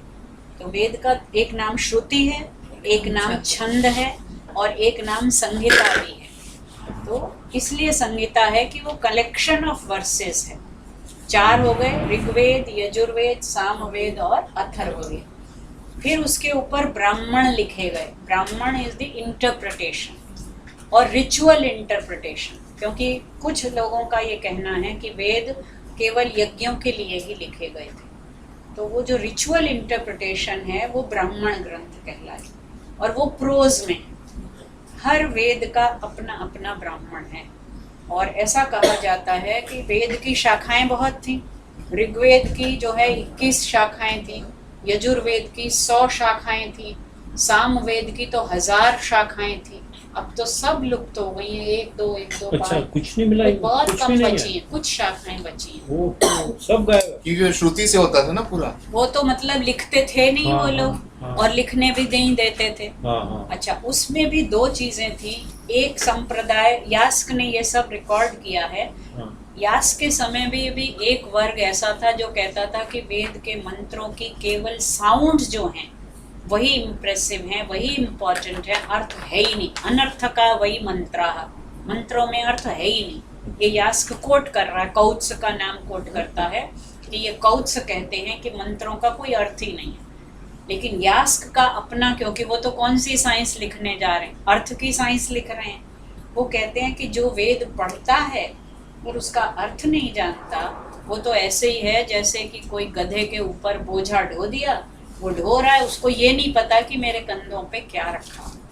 स्थाणुरयम भार हारः किलाभूत अधीत्य वेदम न विजानाति योऽर्थम्। जो वेद पढ़ता है और अर्थ नहीं जानता वो तो ठूंठ है बिल्कुल, और भार ढो रहा है बस। तो यास्क ने ये प्रूव किया कि हर वेद मंत्र का कुछ अर्थ है। अब हुआ कि अर्थ लगाएं कैसे, तो उन्होंने एक क्लू दिया, एक अपनी साइंस डेवलप की, और उनसे पहले 14 लोगों के नाम गिनाए हैं, 14 या 18, कि वो भी अलग अलग निरुक्त लिख चुके हैं। और मेरा ये मत है, मैं ये कह रहा हूँ। तो उन्होंने एक साइंस दी। ब्राह्मण ग्रंथ आए उसके लिए, प्रोज में जैसा मैंने कहा अर्थ बताने के लिए, लेकिन उन्होंने एक ही एस्पेक्ट को हाईलाइट किया, रिचुअल एस्पेक्ट। जबकि वेद में स्पिरिचुअल एस्पेक्ट भी है, केवल रिचुअल नहीं है, स्पिरिचुअल भी है। यज्ञ की एक रिचुअल एस्पेक्ट है जो बाहर है, और एक जो हमारे भीतर दिन प्रतिदिन चल रही है, उसको उन्होंने टच नहीं किया ब्राह्मण ग्रंथों ने। इसलिए जब अति हो गई रिचुअलिज्म की, और रिचुअल में भी फिर वो ब्राह्मणवाद आ गया कि वो करा रहे हैं आपके बिहाफ पर, आपको तो धीरे धीरे उन्होंने कह दिया नहीं तुम नहीं पढ़ सकते, तुम नहीं पढ़ सकते, हम तुम्हारे लिए यज्ञ करेंगे, और करने लगे, दक्षिणा के नाम पर करने लगे। तो विकृतियां आ गई उसमें, यज्ञ में। तब फिर लोगों की उसके प्रति क्या हुई, अरुचि हुई। जब कोई भी चीज़, अब मटेरियलिज्म बहुत ज़्यादा चल रहा है, कंज्यूमरिज्म, तो अब लोगों का रुझान फिर किधर हो रहा है, संस्कृत की तरफ, स्पिरिचुअलिज्म की तरफ, रिलीजियन की तरफ। ऐसा ही उस समय भी हुआ, तो लोग अरण्य की तरफ चलने लगे, जंगल की तरफ, बैक टू द फॉरेस्ट। तब आरण्यक ग्रंथ लिखे गए। छोटे छोटे हैं और सब वेदों के तो मिलते भी नहीं है, लेकिन रहे होंगे बहुत सारे जो लुप्त हो गए। आरण्यक एक प्रकार से this was a beginning of spiritualism in the Vedic field and Upanishads were the culmination of spiritualism. अब उपनिषद क्योंकि छोटे हैं और क्रिस्प हैं और बड़ी आसानी से समझ में आते हैं, इसलिए वो ज़्यादा पॉपुलर हो गए। वो वेदांत है, 4 वेदों से शुरू हुआ था और उपनिषद क्या है, वैदिक वाङ्मय का अंतिम सिरा है। वो आदि में संहिता थी और अंत में उपनिषद है, उसका नाम वेदांत।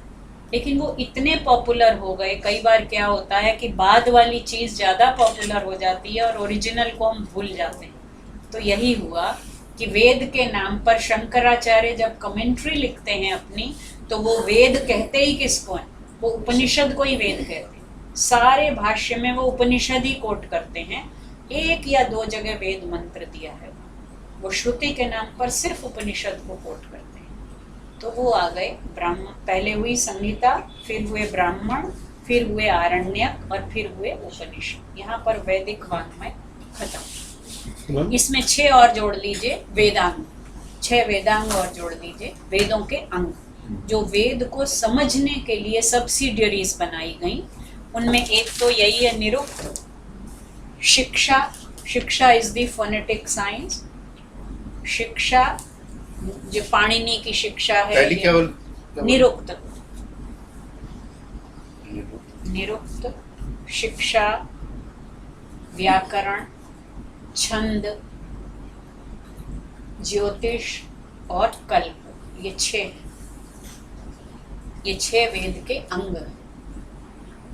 अंगों के बिना अंगी नहीं समझा जा सकता। जी मेरे हाथ हैं, पैर हैं, सर है, तो ये मिलाकर ही शरीर बना है। शरीर अंगी है और ये सारे मेरे अंग। उसी प्रकार ये 6 वेद के अंग हैं और वेद अंगी है।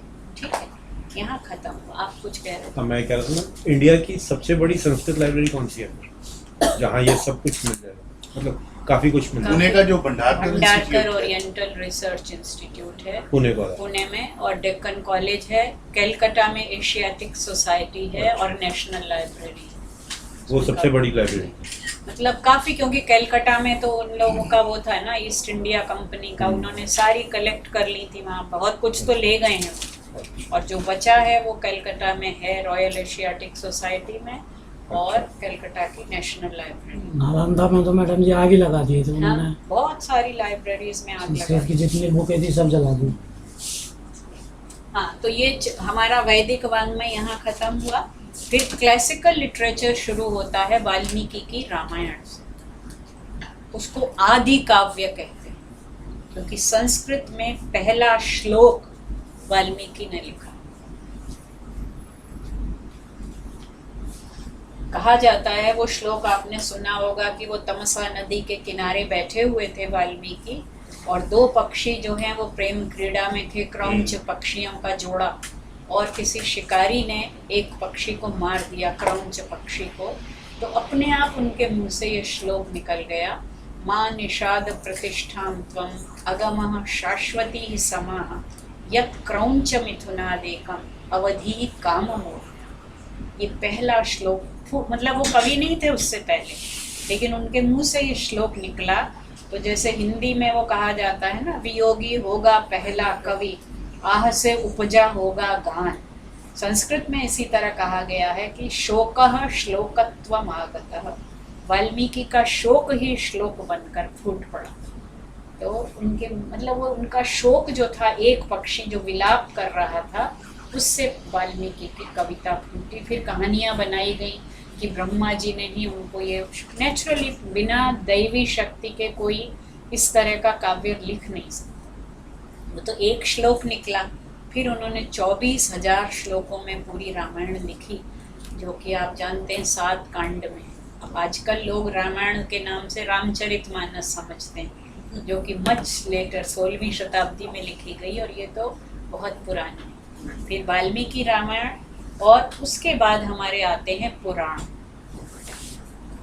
पुराण और इतिहास कहा, पुराण और इतिहास, तो रामायण और महाभारत हमारे इतिहास हैं, और 18 पुराण गिने गए हैं, महापुराण। वैसे तो और भी बहुत, जैसे उपनिषद बहुत हैं, 208 उपनिषद भी गिनाए जाते हैं, लेकिन प्रमुख उपनिषद 10 या 11 हैं। उसी तरह जो पुराण हैं 18 हैं, लेकिन बाद में बहुत सारे और भी पुराण लिख दिए गए और जोड़ दिए गए।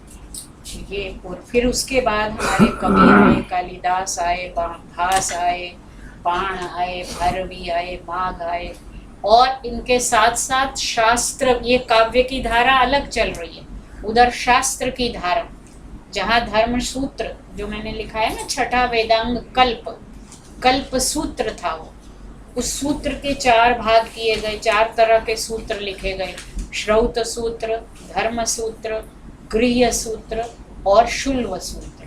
तो सूत्रों के बाद उधर स्मृतियां लिखी गई। स्मृतियों में मनुस्मृति, याज्ञवल्क्य स्मृति, देवल स्मृति, नारद स्मृति, तो स्मृतियां लिखी गई। फिर दर्शन शास्त्र लिखने शुरू हुए, आयुर्वेद शास्त्र लिखा गया, कौन सा शास्त्र नहीं व्याकरण शास्त्र लिखा गया। तो एक से एक बढ़कर दर्शन में इतने विविध भेद हो गए। 6 हमारे आस्तिक दर्शन हैं, 3 नास्तिक दर्शन हैं। फिर जब वेदांत पॉपुलर होने लगा तो ब्रह्म सूत्र पर शंकराचार्य ने 8वीं शताब्दी में एक भाष्य लिखा। उसके बाद जो उस पर भाष्य लिखता था वही आचार्य बन जाता था। तो गीता पर, ब्रह्म सूत्र पर, उपनिषद पर शंकर ने पहली बार भाष्य लिखा। अब आचार्य बनना है तो इन तीनों पर तो भाष्य लिखना ही है। तो रामानुज ने लिखा, मध्व ने लिखा, और पता नहीं कि 16 लोगों ने भाष्य लिखे। अब तो 30 तक सुनने में आ रहा है कि वेदांत सूत्रों पर 30 लोगों ने भाष्य लिख दिए। तो फिर उसके बाद संग्रह ग्रंथ लिखे जाने लगे। जैसे न्याय शास्त्र बहुत बड़ा है, अब लोगों ने सोचा इतने ग्रंथ पढ़ने की बजाय एक छोटी किताब लिख दी जाए जिसमें सारे ही दर्शन आ जाएं। तो वहाँ लिख दिया सर्वदर्शन संग्रह, उसमें 16 दर्शन हैं। फिर षड दर्शन समुच्चय और छोटा, जिसमें 6 ही लिख दिए गए। तो इसका जैन दर्शन का अपना एक अलग विशाल वाङ्मय है। बौद्ध दर्शन है तो उसमें इतना लिखा गया, और चीन में चला गया, जापान में जो चला गया वो सुरक्षित है। यहाँ पर तो बहुत, जैसे वैशेषिक दर्शन जिसकी मैं स्टूडेंट हूँ, सबसे पुराना ग्रंथ तो सूत्र हैं। पहले सूत्र लिखे गए ताकि लोग याद रख सकें, छोटे छोटे, और उसके ऊपर कमेंट्री सब गायब हैं वैशेषिक की। एक जो जाकर मिली वो चीनी भाषा में मिली, मतिचंद्र की दशपदार्थी। वो लिपि भी चीनी है और ग्रंथ की भाषा भी वो ये संस्कृत है, लेकिन चीनी में मिली। फिर उस चीनी को संस्कृत में वो किया गया, ट्रांसलिटरेट किया, फिर उसकी ट्रांसलेशन हुई। तो उन 16वीं 17वीं शताब्दी के आसपास से फिर अंग्रेजों ने भी इस पर काम करना शुरू। जब दाराशिकों ने उपनिषदों का तर्जुमा किया तो फिर यूरोप की आंखें खुली, और फिर उन्होंने धीरे धीरे, मतलब जो पुनीता जी कह रही थी संस्कृत एंड वर्ल्ड लिटरेचर, अब वो सिलेबस बनाया गया, वो ठीक से नहीं पढ़ाया गया, वो अलग बात है, लेकिन वो भी एक बहुत बड़ा खजाना है। जैसे वैशेषिक पर मैंने अभी एक पेपर बनाया, Vaisheshika studies across the world. आज दुनिया का कोई देश होगा जहाँ, और मैं हैरान हूँ कि 17वीं शताब्दी से लिखा जाने लगा, और अभी कुछ प्रोफेसर्स हैं जो अभी लिख रहे हैं अलग अलग देशों में। मैंने 14 विद्वानों का उसमें उल्लेख किया। कुछ को तो मैंने मेल करके पूछा कि भी मेरे पास आपका ये कलेक्शन है, आप इसको अपडेट कीजिए, और सब ने अपडेट करके भेजा और खुश हुए कि चलो तुम एक ऐसा पेपर बना रहे हो जिसमें वैशेषिक पर सारी दुनिया में जो काम हो रहा है। तो मतलब वो कोर्स बहुत अच्छा है। बनाया कैसे जा रहा है, पढ़ाया कैसे जा रहा है, आजकल इस तरह की रिसर्च की ज़रूरत है। अगर ये नहीं पढ़ाया जाएगा तो क्या पढ़ाएंगे संस्कृत में? खाली कालिदास, भास, बाण, उतना ही अपने पाणिनि, वो पढ़ाने से काम नहीं चलेगा। उन टेक्स्ट को जब तक हम कंटेक्चुअलाइज नहीं करेंगे मॉडर्न उसमें, तो कैसे काम? अब दूसरे लोग अगर कर रहे हैं, हम दूसरों का तो पढ़ते नहीं, अपना भी नहीं पढ़ते, हम तो उनका क्या पढ़ेंगे? हम तो केवल ऊपर ऊपर की मलाई खाते रहते हैं। मेहनत करने का काम वही लोग करते हैं, मेहनत। और जब वो लोग लिख लेते हैं तब हम कहते हैं अरे ये तो हमारे यहाँ पहले से था। तो था तो पहले क्यों नहीं बताया? क्योंकि हम ढूंढते नहीं हैं। तो रिसर्च के लिए उस तरह के कोर्स इंस्टीट्यूशन सेटअप करने पड़ेंगे बिल्कुल। कोर्स और उसको। लेकिन हमारे यहाँ दुर्भाग्य से उस तरह भंडारकर इंस्टीट्यूट थी ऐसी जहाँ इस तरह की कुछ रिसर्चेस होती थी, अब नहीं उसकी होती। भी हालत खराब कर दी। वहाँ तो वेंडलिज्म हुई थी पीछे, अभी सारी उसकी किताबें फाड़ दी थी, पता नहीं क्या क्या। जिस देश में रविन्द्रनाथ टैगोर का नोबेल प्राइज एक ही तो मिला जो इस देशवासी को, Literature में। बाकी तो बाहर चले गए थे जिनको मिला। जो इस देश में रहते थे वो तो एक ही, वो भी हम नहीं संभाल पाए, वही चोरी हो गया। बताइए। और एक ने मंत्री जी ने तो बोल दिया कि उन्होंने तो नोबेल प्राइज वापस कर दिया था हाँ, अभी त्रिपुरा के मुख्यमंत्री ने। मैम जैसे जैसे हम वेद की बातें करते हैं तो मतलब ऐसे नहीं बोलते कि किसी पर्टिकुलर पर्सन ने ये लिखा है या किसी ने अपने मतलब नॉर्मल ज्ञान से, तो वो है नहीं कुछ अलग वेद ही ज्ञान। लिखे नहीं गए, हाँ। वेद तो प्रकट हुए शब्द रूप में, और उन्हीं को ऐसे एक के बाद एक गुरु से शिष्य, पहले 4 ऋषि, ऐसा कहा जाता, मनु ने भी यही लिखा है कि 4 ऋषि थे, अग्नि, वायु, आदित्य और अंगिरा। उन चारों के हृदय में प्रकाशित हुए सृष्टि के आदि में, फिर उन्होंने अपने शिष्यों को दिए, उन्होंने अपने शिष्यों को, तो ये श्रुति परंपरा से चलते रहे। और इसीलिए चूंकि श्रुति, अगर वो लिखे जाते और छपते तो अब तक हजारों डिस्टॉर्शंस हो चुके हैं, इंटरपोलेशंस हो चुके होते। अग्नि, वायु, आदित्य और अंगिरा। जी तो मैम मैम, ये जो बाकी sorry, हाँ जी। ये जो बाकी से राग है तो ये तो नॉर्मल लोगों ने लिखे हैं ना, मतलब नहीं नहीं, किसी ने, मैं बताने वही जा रही हूँ कि इतने हजार साल में एक मात्रा भी इधर से उधर नहीं हुई। तो ये कैसे आ वो इसीलिए कि बोल कर दूसरे को सुना। अभी भी के साउथ में ऐसे पंडित हैं जिनको पूरा पूरा ऋग्वेद अपनी शाखा का याद है। एक एक परिवार होता था, जैसे एक परिवार है उसकी शाकल शाखा है, तो वो इस ट्रेजर को संभालते थे और वो अपने परंपरा में बेटे को, अभी मैं केरल गई थी कुछ साल पहले, वहाँ पर एक शाखा में वेद जो है उनका सुरक्षित है, और वो चाहे वो डॉक्टर है चाहे वो वकील हैं, लेकिन उनके परिवार की वो परंपरा है, वो उसी तरह यज्ञोपवीत धारण किए, पूरा उनको याद है। प्रतियोगिता होती है वहाँ पर अन्योन्य। केरल में एक वेद परिषद है, हालांकि वहाँ अब सारा ये खत्म किया जा रहा है, लेकिन फिर भी ऐसे परिवार हैं जिनको पूरा पूरा कंठस्थ है।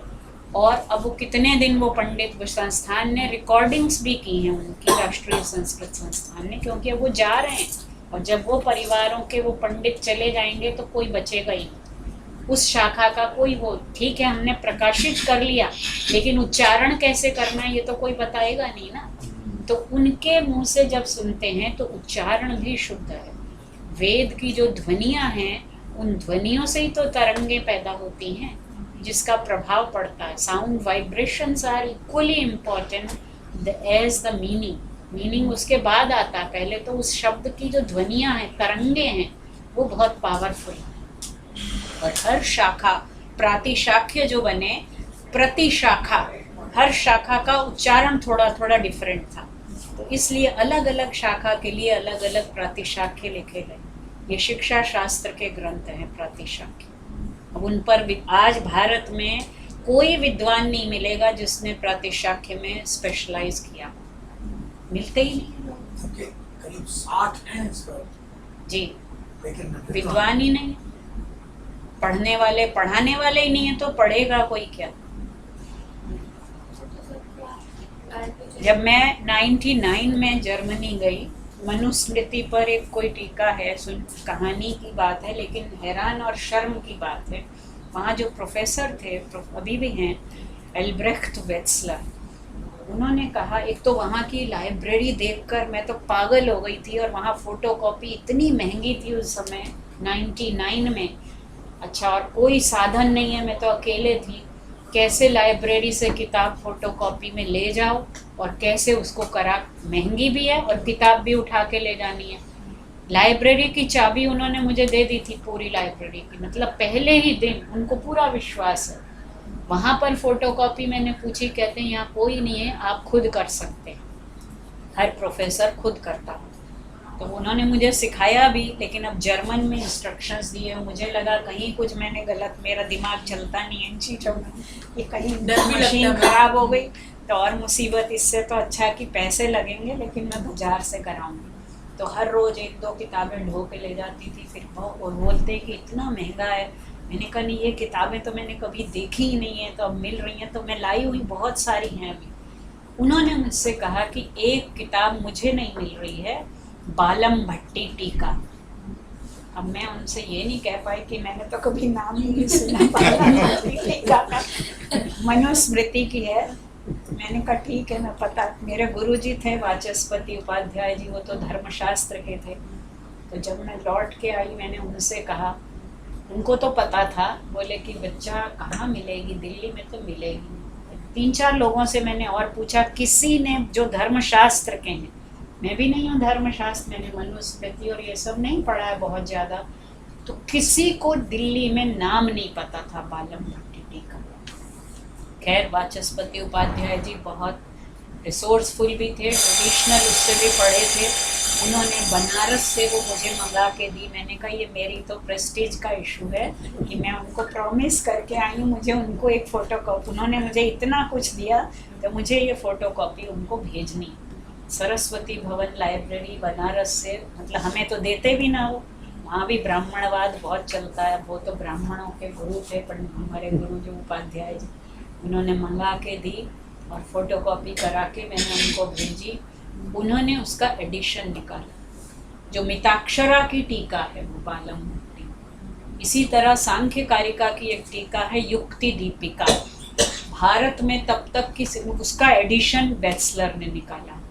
तो ऐसी ऐसी दुर्लभ चीज़ें जो हमारे पास हैं और हमें पता ही नहीं, क्योंकि यहाँ लोग काम ही नहीं करना चाहते। गंभीर काम, रिसर्च जो है कितने लोग करते हैं ये आप जानते नहीं होंगे, या जो इस फील्ड में हम लोग कर रहे हैं कि सिर्फ काम के लिए काम करना, शायद ही 2-4 ही लोग होंगे जो काम के लिए काम, नाम के लिए काम बहुत करते हैं, दाम के लिए और ज़्यादा करते हैं, लेकिन काम के लिए काम बहुत कम लोग करते हैं। तो इसलिए हम लोग तो अपने उसको, आप लोगों ने तो संस्कृत पढ़ी नहीं है, लेकिन जिन्होंने पढ़ी है वो भी कुछ नहीं करना चाहते। पढ़े, डिग्री मिल गई, वो मिल गई, फिर हमें प्रोफेसरशिप जिसको मिल गई वो वैसे ही काम करना बंद कर देता है।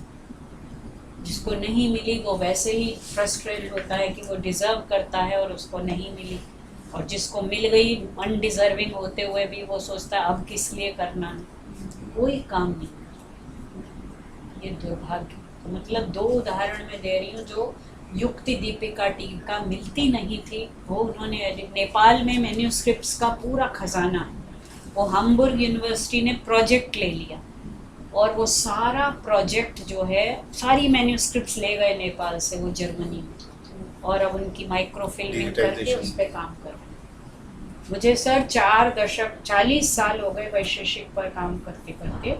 अभी जब वो मैं पेपर बना रही थी तो एक जापानी विद्वान इस समय वहीं हाम्बुर्ग यूनिवर्सिटी की उसी इंस्टीट्यूट के डायरेक्टर हैं, हारुनागा इजाक्सन।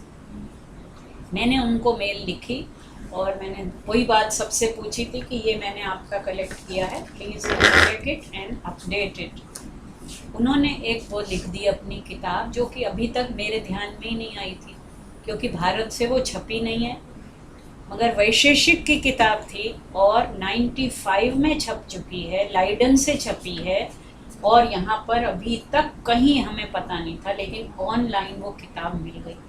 और वो किताब, मुझे लगा कि मेरे मेहनत जो थी सफल हो गई कि ये किताब मेरी स्टूडेंट ने वो निकाल के मुझे प्रिंट आउट करके वो किताब की बुक बना के दे दी, materials for the study of Vaisheshika. ये IGNCA वाले मुझे प्रोजेक्ट देने को तैयार हैं, पदार्थ धर्म संग्रह का क्रिटिकल एडिशन। तो 12 पांडुलिपियों का पता चला था मुझे।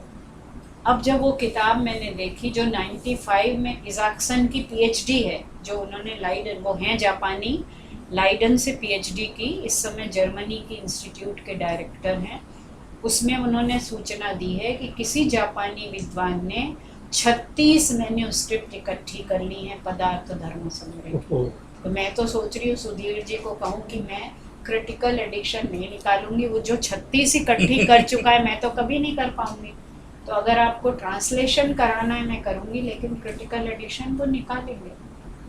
इतनी मेहनत करते हैं, देखिए कि वो जान खपा देते हैं।